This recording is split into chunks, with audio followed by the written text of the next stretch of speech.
That's All right, thank you very much. Fun. We've been talking this morning about the mix-up at USC, at the hospital there, with kidney transplant. The wrong person getting the wrong transplant. Just happened to. Dr. Sonu Ahluwalia joins us. Good to see you again. Good to see you, Steve. It's frightening because if there weren't a blood match, this person could have died, right? Yes, absolutely. Oof. Should we fear this?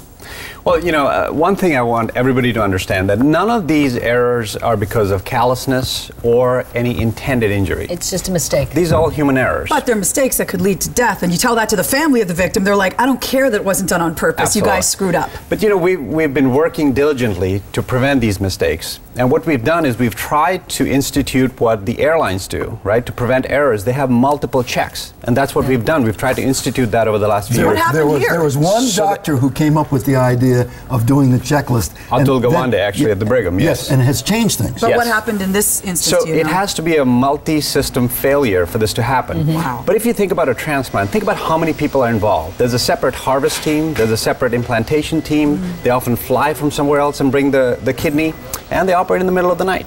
So there's so many hands that this goes through. But you know, for any surgery, and just when I was in Ethiopia, I got to be in the room for a couple of surgeries. I mean, they check 700 times. Yes. I mean, the question is asked again and again and again. They read out aloud. You know, we mark body parts. We ask the patient before we do it. You know, a lot of checklists. But they wrote on a chalkboard every single thing that was in the operating we do that room, here. every sponge. Yes. Steve had a question. Yeah. What do you think the odds are that this kidney worked? I mean, what?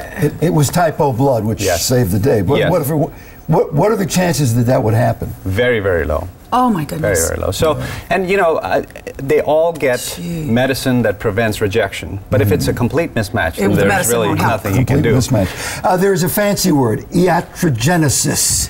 And that's what we're talking about. You're getting sick from going to the hospital, you're getting sick from being treated. Yes, and that's why, you know, people come to the hospital, I want to stay for days in the hospital. Well, you know, the risk increases the longer you stay, right? And iatrogenic basically means induced by your treating. By your treatment. Yeah, so, you know, we try to avoid it as best as we can, but it still happens. Thank you so much, Doctor. Dr. Ahluwalia, thank you. State budgets are a mess. Do you know what's going on in Washington? Do you know what's going on in Madison? Wisconsin. Madison, Wisconsin looks a little like Tahrir Square right now. Chris Wallace will talk to us about that. Crystal Bauer, Sox coming up. Billy Blanks is here, and Taboo will be joining us. We'll be back.